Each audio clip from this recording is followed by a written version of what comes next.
My name is Martinkevich Sergey. I'm a publishing team lead in Azur Games as well as head of in-house studio. I've been working in Azur Games for more than 3 years, and my team managed to launch more than 40 games already, with total downloads about 1 billion. But if we take the whole Azur Games now has more than 150 games. And what about downloads? I suppose we are close to hit milestone of 5 billions. One more thing I want to boast. The last year we finished Azur Games, being top 1 mobile game publisher due to downloads. So thank you so much. I'm so thankful to our partners and to our colleagues. Without you, it would not be possible. I hope that with such great partners and with such a great team, we can repeat the result and continue and remain the first, at least due to downloads. What about grossing? It is a matter of time. Okay, let's start. Today we'll speak about hyper-casual genres in 2023.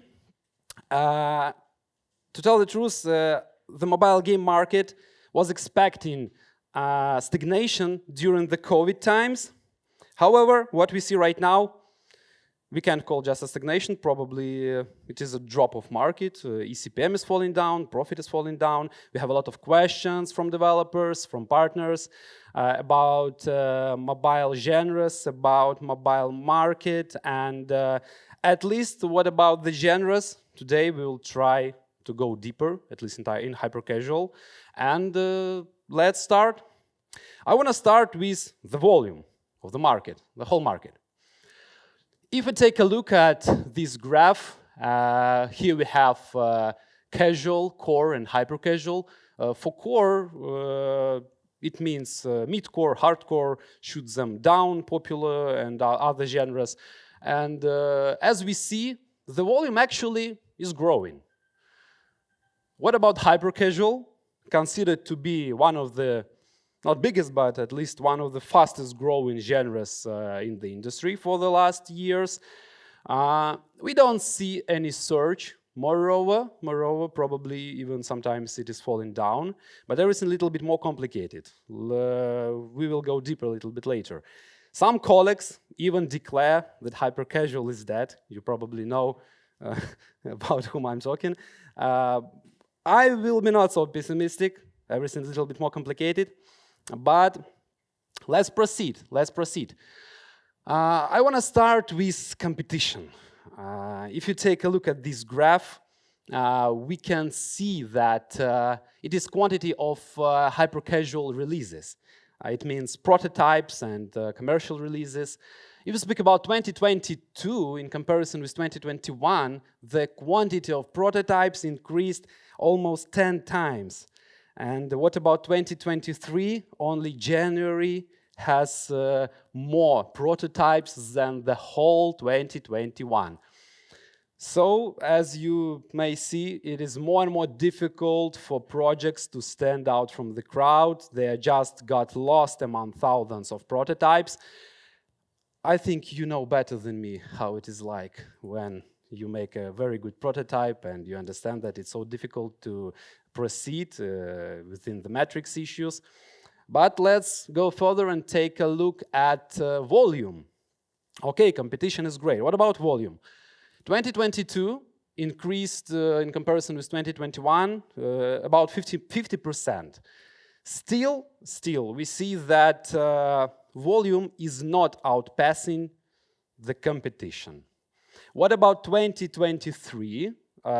If we calculate everything and if we maybe add even small positive correction, I wouldn't say that the market is growing. Probably we will see in 2023 something like 2021. However, the competition is still growing. More and more releases, more and more teams starting making games and so on. What about monetization issue? ECPM is considered to be maybe a health indicator of the genre, since we take the biggest part of revenue from as monetization. We have to go into it. We had a lot of conversations with industry representatives. Almost everyone have the same situation as we have. It is ECPM from Azur Games. It is pretty abstract, but however, you can see the trend. What do we see here? The highest numbers during COVID times, then some corrections, and finally, we can see that it is falling down. One more case from real practice. Maybe 1 week ago, I've discussed with producer from my team, Idle Game. We received 300% ROAS, and I remember that we had almost similar idler somewhere in April, May 2022. Similar, I mean setting, I mean quantity of rewarded videos watched by user, and we just compared ECPM. Yeah, twice lower. For example, half a year ago, it was like normally for rewarded video ECPM like $50 in United States. Right now we have 25, 26, and still we managed to get good ROAS. So probably not so bad. Probably because better onboarding, better content delivery, probably better monetization, probably lower CPI. However, you see that ECPM is falling down. Yeah, we are expecting small correction. Probably it will go higher, but I'm sure it will never be as high as before. By the way, why it is falling down? First of all, users' behavior. They don't play as much as they played during COVID times, and moreover, big advertisers cut their spends, and everything actually within market laws. Very high supply and low demand, so nothing new there. The CPM is falling down.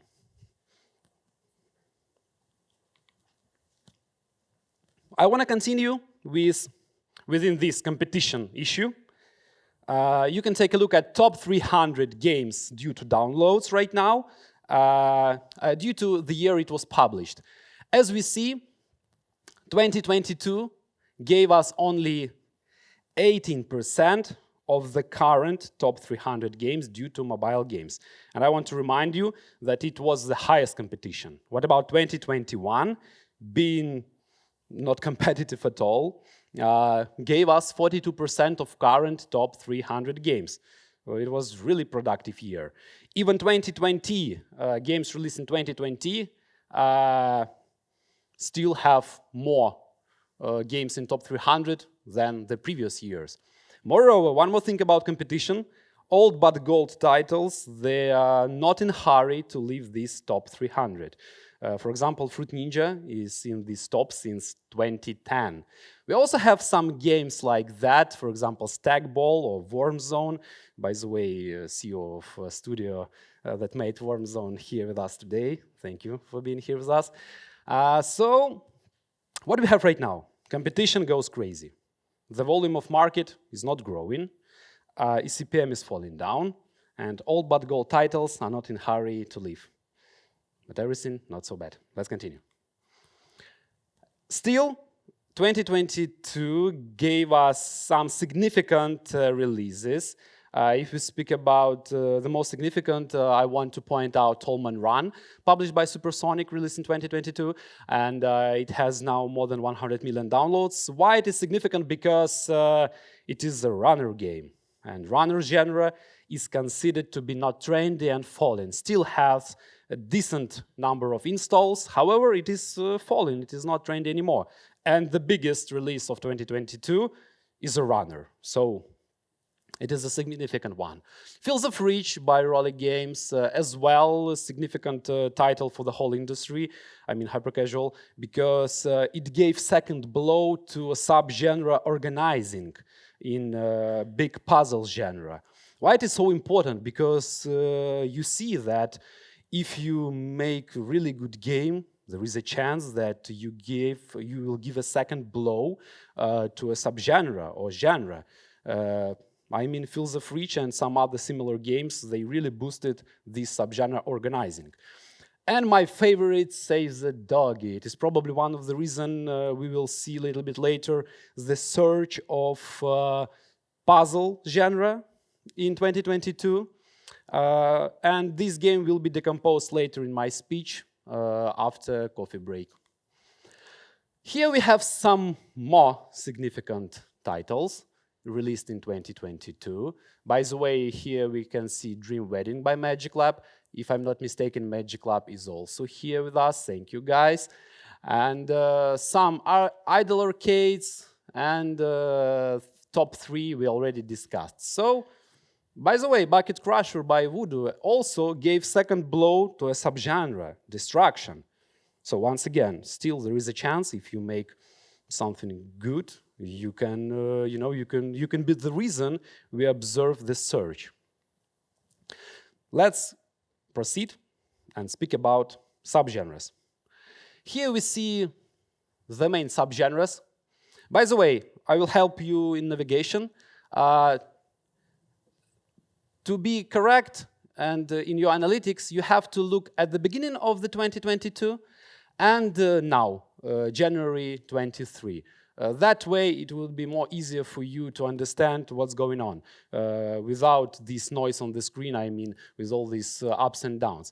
If we speak about arcade, we can't point out it as independent genre because there are a lot of intercrosses with other tags. Tag arcade can be also tagged with racing and so on. But still, it can be like health indicator for hyper-casual. We see that anyway, there is a surge in arcade genre. But to be more detailed, we can see that puzzles, runner, simulator, drawline puzzle, rhythm, clicker, idle, IO, and satisfaction, and idle arcade. This first column actually feels, but not scroller. I will tell you a little bit later about it. But not scroller. They are not falling. They actually show us decent installs and sometimes even grows. What about scroller, this last one? We see how it is falling down, purple line. But everything a little bit more complicated. It is a problem of definition. A lot of analytical instruments, they tag subgenres the way they want. And for some reason, in 2023 and in the end of 2022, this scroller genre transformed into runner. Actually, it is almost the same. For example, scroller, it is Pocket Champ. Pocket Champ considered to be scroller, published by Madbox. And you can see that once scroller went down, runners went a little bit higher. It is just about taking acquired this tag and showing growth. So you can see that puzzles, runners, simulators are pretty good. It is funny because 2 years ago, puzzles and simulators are considered to be dying subgenres in hyper-casual and not so trendy. What about puzzles? Once again, this black line is more about common trend because puzzle can intercrosses with other small subgenres. However, we see that if we compare with the beginning of the year, it showed little growth. But what is more important that we can see how small subgenres are developing. For example, power level puzzle didn't acquire any installs till middle of June, middle of summer at all. It is, by the way, Save the Doggy game. So puzzles feel pretty good, actually. We will discuss a little bit later monetization issues, but pretty good. What about idle downloads? Even if we compare with the beginning of the year, we may say it is growing. But what is interesting about idle, through last 2 years, it increased 100%. And in volume and in in-app monetization. One more interesting thing about idle arcade. Actually, it is growing. Probably all the analytical instruments showing this drop, but This drop is not because of drop in real installs, but as well it is a problem of definition and the problem of tags. Some idle arcade received tag arcade or received tag simulator. However, anyway, even if we take this line with pure idle arcade games and pure clicker idles, we can see that this market is growing despite the competition, despite the total volume of hyper-casual. It is this subgenre, these subgenres and this genre still growing. What about runners and shooters? Still, installs are decent. Moreover, in top 300, there are a lot of runner games. And we can safely say that this subgenre is very, very mature. It is what considered to be pure hyper-casual experience. But anyway, we see this trend is going down. This trend is going down, even though we had Tolman Run in 2022 with 100 million downloads, which is crazy. It is going down, and it is more and more difficult to scale runner games. What about shooters, hyper-casual shooters? Yeah, it is growing. However, you should be careful because probably you'll receive low CPI, especially if we speak about military semi-realism setting. However, what about shooters? They're extremely difficult it is extremely difficult to scale them, to provide good content flow and game design. So, and once again, there is a problem of tags because shooters for all analytical instruments, if you speak about hyper-casual, are not shooters what you classically can imagine. I mean, it is not first-person shooters. For example, we have a game, Tank Stars, with more than 300 million downloads. Tank Stars, it is a 2D game, but it is also considered to be shooter. So if we have any shooting mechanics in hyper-casual, it is shooter. So anyway, be careful. Let's go further. More genres. Here, I recommend you to look at the beginning of the year and at the current situation. As we see, .io satisfaction little bit falling down, but still has decent installs. So if you're working in this genre, everything depends on the quality of your games and whether you can break through this volume and give second blow. What about simulator? It remained almost the same, but however not negative trend. Interesting thing about strategy. It tripled its volume, and it's pretty stable volume. So probably strategy in hyper-casual, it is something you can explore. One more interesting thing about destruction, we can see surge here, and probably because of Bucket Crusher game. It is what I'm talking about. When you think that something is not trendy, you can create the trend. If you see that there is no strong competitors in the niche, you can make something really satisfying and interesting, and gave second blow to the whole subgenre. Yeah, the numbers didn't get back to this surge, but still we see that destruction feels pretty stable. Let's go further. What about in apps, in hyper-casual? The most interesting issue for all hyper-casual developers. Once again, we compare beginning of the year and the end of the year. Of course, clicker, idle games, idle arcades are showing amazing growth. .io games, yeah, we see that it is falling down. However, anyway, still has decent numbers. What about scrollers? I would not be so pessimistic once again. Since end of December, for example, Pocket Champ is no longer a scroller. It is a runner game, and we see that runners feel pretty stable. But of course, we can see that idle arcade and clickers, as well as puzzles, by the way, are leaders if we speak about in-app monetization. Okay. it doesn't work. Few minutes. It will work. What about information taken from open source? You should be careful. I will return. If we speak about .io and this decent number of in-apps, you should understand that, for example, for .io subgenre in hyper-casual, the first place goes to a game called Battle of Balls, and very popular in Asia, and it has 16 million and half in-app revenue, which is 80% of current top 5 grossing in this subgenre for hyper-casual. So when you will work with some analytical instruments, you should treat attentively the information. What about number of new releases by genre? So it is about competition as well. We see how development trend is trying to overtake publishing trend, really. We see that now more and more prototypes we see in puzzle, in clicker, in runner, still in runner by the way, idle arcade, strategy, draw line puzzle. By the way, draw line puzzle as well.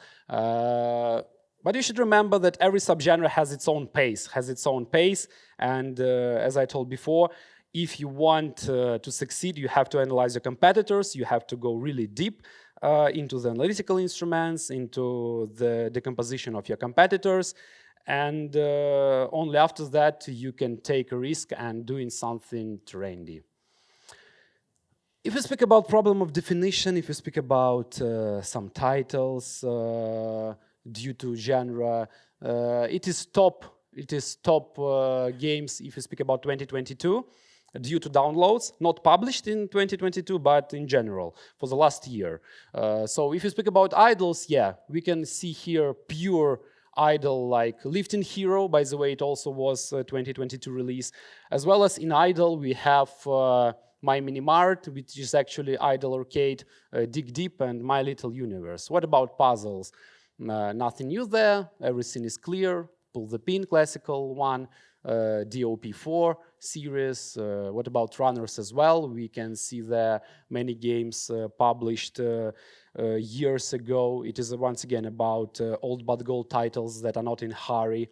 One more thing about definition, satisfaction. Yeah, satisfaction is considered to be simulations.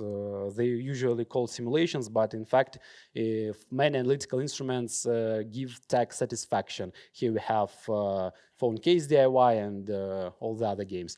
What about .io games? Everything is clear, actually, you all know. But instead of War of Rafts, it is also our game. It is not classical .io game. However, it has some basic rule of .io, I mean devouring mechanics. And oh my God, Worm Zone. Of course, Worm Zone, it is the best title published by Azur Games. And Snake.io, a little bit better. Destruction, you see Bucket Crusher at the top. That's what I'm talking about. Actually, this top of Destruction was pretty stable. Almost all the titles are pretty old, but not maybe Rope and Demolish. It was also pretty new. But you see that once someone made something great in terms of technology, in terms of user flow, it showed the surge. What about conclusions? What about main conclusions? Of course, you see that, and probably you know, that idle arcade, that puzzles, that idols, they are trendy. But the main thing, you should understand that now it's time to go deeper into the market and analyze by yourself as well. There are lots of cool instruments like AppMagic, Sensor Tower that can provide you with this information even on free basis. If not on free basis, we also have our own analytical instrument, very, very powerful, by the way. So if you want to go deeper, just write me down in Slack, and I will give you the access, and you will be able to investigate this beautiful world of metrics by yourself and take decisions by yourself. What else? Of course, we expect growth, but probably because of low income regions. Of course, we see how low KPI games profit, little bit, not little bit, dropped.